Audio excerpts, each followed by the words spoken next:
Hamas और Israel में जारी जंग शिद्दत इख्तियार कर गई। इसराइली जहरियत के खिलाफ हमास के जंगजुओं की शदीद मज़ाहमत जारी है। हमास के अहम रहनुमा डॉक्टर सामी अबू ज़हरी ने दो टोक अल्फाज में अमरीका और इसराइल तक अपना मौक़िफ़ पहुँचा दिया। उनका कहना है कि अमरीका गज़ा के खिलाफ जारियत में इसराइल का शराकतदार है, लेकिन इसके बावजूद इसराइल गज़ा की मट्टी में डूब रहा है। अब टीवी को इंटरव्यू में हमास रहनुमा डॉक्टर सामी अबू ज़हरी का कहना था, अमरीकी इंतज़ामिया अपनी गलती तस्लीम करे और अपने गलत मौक़िफ़ का असर जायज़ा ले, क्योंकि अमरीकी इंतज़ामिया के गलत मौक़िफ़ के बायस इसराइल गज़ा में बड़े जराइम का मुर्तकिब हुआ। डॉक्टर सामी अबू ज़हरी का कहना था, अमरीकी इंतज़ामिया गज़ा के खिलाफ जारियत में शराकतदार है। सहूनी फ़ौज ने अमरीका और मगरबी हिमायत से गज़ा में 30,000 फ़लस्तीनी शहीद किए। अमरीका को गज़ा में जंग बंदी के लिए काम करना चाहिए। उनका कहना था, हमास इसराइली कब्जा ख़त्म करने के लिए बहुत मजबूत है और हमास फ़लस्तीनी अवाम और कौम का लाजमी हिस्सा है। हमास रहनुमा का कहना है कि इसराइली जारियत की कीमत अदा करने से पहले अपने कैदी जिंदा नहीं निकाल सकेगा। डॉक्टर सामी अबू ज़हरी का कहना था कि हमास अपने फ़लस्तीनी अवाम के खिलाफ जारियत रोकने के लिए कोशां है। उन्होंने कहा कि इसराइली जारियत के खात्मे से पहले किसी माहदे तक नहीं पहुँच सकते।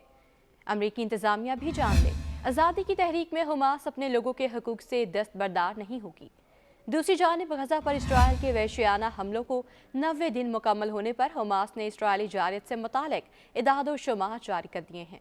हमास मीडिया ऑफिस के मुताबिक 7 अक्टूबर से काबिज इसराइली फ़ौज ने 90 दिनों के दौरान 1867 हमले किए, जिसमें शहीद और लापता फ़लस्तीनियों की तादाद 29,438 है। हमास का कहना है कि इसराइली हमलों के नतीजे में 22,438 शहदा की लाशें अस्पतालों में लाई गईं, जिसमें 9,730 बच्चे और 6,830 ख़वातीन शामिल हैं। शहदा में 326 डॉक्टर्स और तिब्बी अमले के अफराद, सिविल डिफेंस के 42 अरकान और 106 सहाफ़ी शामिल हैं। हमास के मुताबिक गज़ा में 7,000 फ़लस्तीनी लापता हैं, जिनमें 70% बच्चे और ख़वातीन हैं। इसराइली हमलों में 57,614 अफराद ज़ख्मी हुए। 6,000 शदीद ज़ख्मियों को इलाज के लिए फौरी सफ़र करने की ज़रूरत है। सिर्फ 645 ज़ख्मी इलाज के लिए गज़ा से बाहर ले जाए गए, जबकि कैंसर के 10,000 मरीजों को मौत के खतरे का सामना है।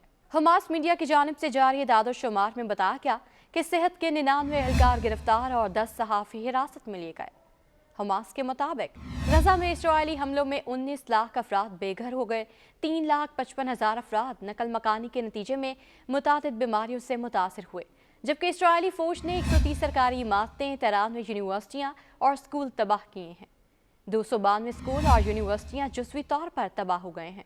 इसके अलावा 122 मसाजिद को मुकम्मल शहीद किया गया। 218 को जुज़वी नुकसान पहुँचा, जबकि 3 गिरजा घरों को भी इसराइली फ़ौज ने तबाह कर दिया। 65,000 हाउसिंग यूनिट मुकम्मल, जबकि 2,90,000 घर जुज़वी तबाह हो गए। हमास के मुताबिक इसराइली फ़ौज ने 90 दिन में 65,000 टन बारूद गज़ा पर बरसाया। इसराइली फ़ौज ने 30 अस्पतालों को मुकम्मल गैर फ़ाल कर दिया। गज़ा में 53 सेहत मराकज़ मुकम्मल तबाह हुए, जबकि 150 मराकज़ को जुज़वी तौर पर नुकसान पहुँचा। काबिज फ़ौज ने 121 एम्बुलेंसेस तबाह कर दी और 200 आसार कदीमा और सकाफ़ती विरसे के मकामात इसराइली हमले में तबाह हुए।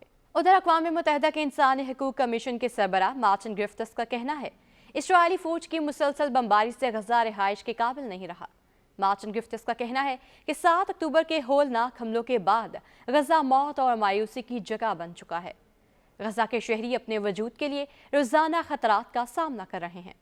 सरबराह अक़वाम मुत्तहिदा इंसानी हकूक़ कमीशन का कहना है कि इमदादी इदारों के लिए गज़ा के 20 लाख अफराद की मदद नामुमकिन हो गई है।